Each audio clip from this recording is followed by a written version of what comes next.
सन्माननीय चौस भैया यांचं स्वागत होत आहे। आदरणीय बालासाहेब गिरी आणि ज्ञानेश्वर जाधव हे दोघेही जण या ठिकाणी साल भैयाचं स्वागत करत आहेत।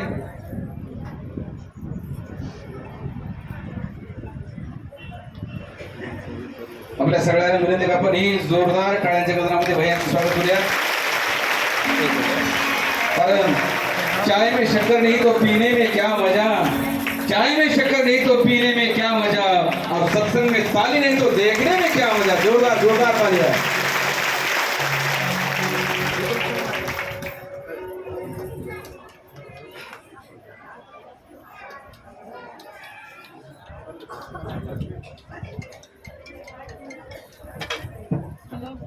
नमः पार्वती पते शिव हर हर महादेव। आवाज येऊ दे जरा जेवल्यासारखा। नमः पार्वती पते शिव हर हर।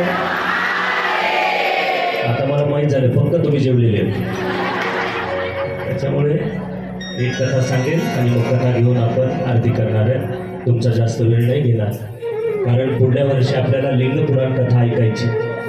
आजपर्यंत माजलगावच्या इतिहासामध्ये लिंग पुराणाची कथा नाही झाली।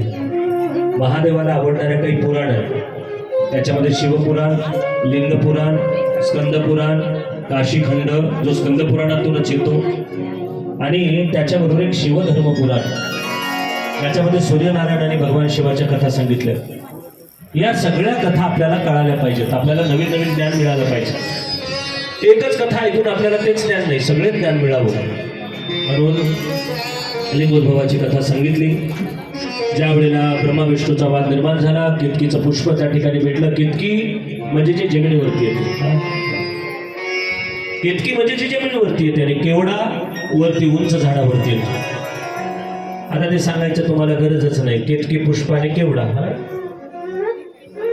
गाणे लोकांना पाठ आहेत, केवड्याच्या मनात काय बरोबर अभंग पाठ नसता झाला तुम्हाला, लगेच म्हणाले नागिन सळसळली। तो केवडा वेगळा आणि केतकी वेगळी। महादेवाला वाहत असताना केवड्याचं फूल वाहवं, ते पण वर्षातून एकच दिवस, तेही पार्वतीने चुकून वाहिलं होतं, आणि तो दिवस म्हणजे हरतालिका। मी तुम्हाला दरवेळेस सांगत आलो हरतालिका कशी करायची, त्या दिवशी काय व्हायचं। आज काही लोक नवीन दिसायले, पहिल्यांदाच कथेला आलेले काही लोक मला दिसायले नवीन चेहरे आहेत काही लोकांचे। दरवर्षी येणारे मला पाठ आहेत, माहित आहेत कोण कोण येतं दरवर्षी। जे नवीन आले ना त्यांच्यासाठी सांगतो, तुम्हाला हरतालिका माहिती आहे कशी करायची नाही?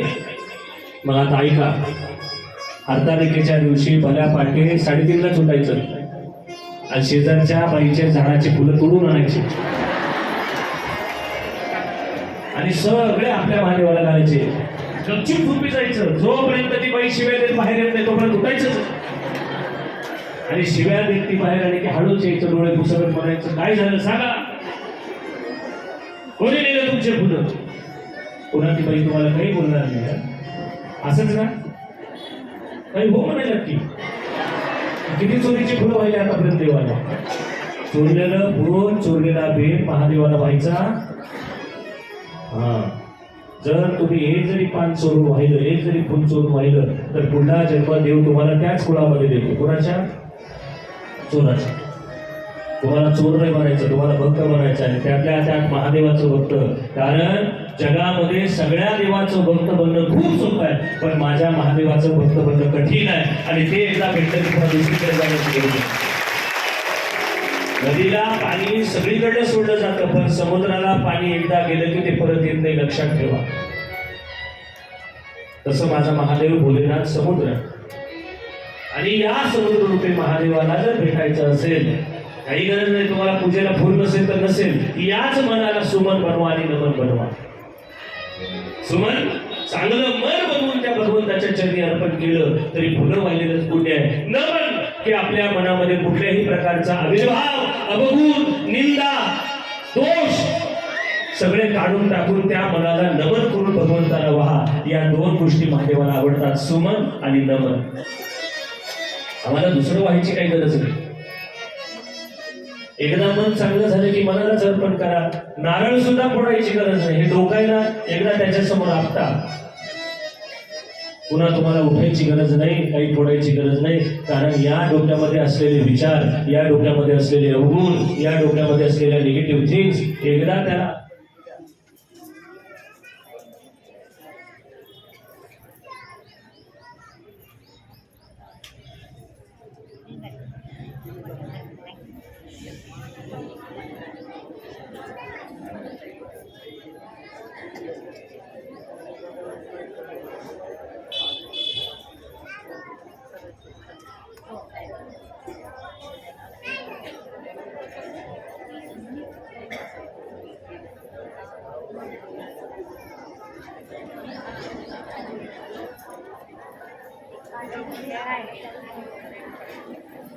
नमः पार्वती पते शिव हर हर. ही बिचारी म्हणली आपण जाऊ जरा 5 मिनिट, म्हणजे चर्चा तर होईल, कोणी कोणी फुलं चोरले ते लगेच चर्चा ते चालू केली खाली. मी ऐकलं दोघी तरी चालतात, बाई मी चोरले होते आता कसं. महाराजांनी तर सांगितलं ते चोर बनतो म्हणून. आतापर्यंत चोरलेलं चोरलं, आता इथून पुढे चोरू नका. लाईट पण एवढी हुशार आहे, मला माहित आहे तुम्ही काय काय गप्पा मारणार आहेत, म्हणून ते बिचारी म्हणजे चला 5 मिनिट आपण फिरून येऊ. नमः पार्वती पते शिव हर हर. मंगलनाथ भगवान की जय. उंच हात केले की महादेव वरच्या वरी कैलासाला घेऊन जातो. अर्धे हात वर केले की तो वरी येत नाही, खाली येत नाही, वटवागुळ बनावं लागतं. आणि हातच वर केले नाही की बेडूक बनतं. बेडकाला हात वर करता येतात का? कशाला अर्धे अर्धे करा. काही काही जणी अशा करतात, येऊ का खायला, मांजर करते बघा. ते अशा केलेल्या लोकांची मला पण भीती वाटते, मी लगेच दुसरीकडे बघतो. नमः पार्वती पते शिव हर हर. किती छान.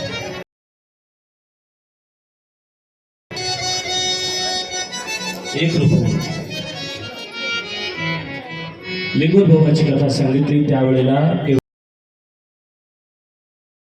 वाहिलं होतं महादेवाला. तेव्हापासून हरतालिकेच्या दिवशी चुकून फुल वाहतात महादेवाला, वाहिले जातात. मग महादेवाची कुठली पिंडीची आले, भगवान ब्रह्मदेव वरून खाली आले, दोघांची भेट झाली. भगवान विष्णूने नमस्कार केला, परंतु ब्रह्मदेवाने नमन नाही केलं, नमस्कार नाही केला. अहंकार होता ना. काही काही लोकांना एवढा अहंकार असतो, कथा कीर्तनाला जाणार, टाळी वाजव म्हणलं तर वाजवणार नाही, देवाचं नाव घेत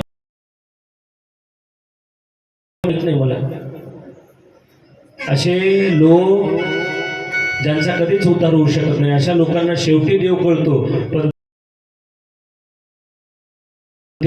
कान बहिरे डोळे आंधळे, तोंडा वाटे गळे लाळ, काळ येऊनी उभा राहिला, शिव कधी म्हणना. त्यावेळेला देवाचं नाव घेऊन उपयोग नाही. आज ब्रह्मदेव भगवान विष्णूची भेट झाली. भगवान विष्णूने ब्रह्मदेवाने विचारलं भगवान विष्णूला, झाली का रे तुला खाली भेटली याची खोली? म्हणे नाही देवा, अरे मला याची उंची भेटली, मी खोटं नाही सांगत. बघ मी माझ्याबरोबर केवड्याचं फुल घेऊन आलो जे वरून पडलं होतं, आमच्या दोघांची भेट झाली, मी खोटं नाही बोलत, हा पुरावा आहे माझ्याकडे. त्यावेळेला सांगितलं ठीक आहे. भगवान विष्णूच्या डोळ्यात अश्रूच्या धारा आल्या. देवा असं मी काय पाप केलं म्हणून मला याची उंची नाही, खोली नाही सापडली? काय करू देवा सांग मी आता? या जगामध्ये मी कनिष्ठ का झालो? असं काय पाप होता माझ्या हातून सांग. त्यावेळेला त्या स्तंभातून ओम अक्षर बाहेर प्रगटलं, प्रणव, आणि त्या प्रणवात साक्षात भगवंत प्रगटले. भगवंताच्या चरणावरती भगवान विष्णूने साष्टांग दंडवत घातला, नमन केलं आणि सांगितलं की बाबा रे, हा ब्रह्मदेव खुटारडा, तू याच्या नादी लागू नको, चांगला नाही हा माणूस, मी याला शाप देतो आज. तू काळजी करू नको बाबा, या जगामध्ये तू सर्वश्रेष्ठ होशील, माझे जेवढे भक्त आहे तेवढे तुझे सुद्धा भक्त होतील, माझा आशीर्वाद आहे तुला. आणि आजपासून माझ्या मूर्तीची पूजा कोणी नाही, या पिंडीची, या शिवलिंगाची लोक पूजन करतील. तेव्हापासून महादेवाच्या पिंडीचं पूजन चालू झालं.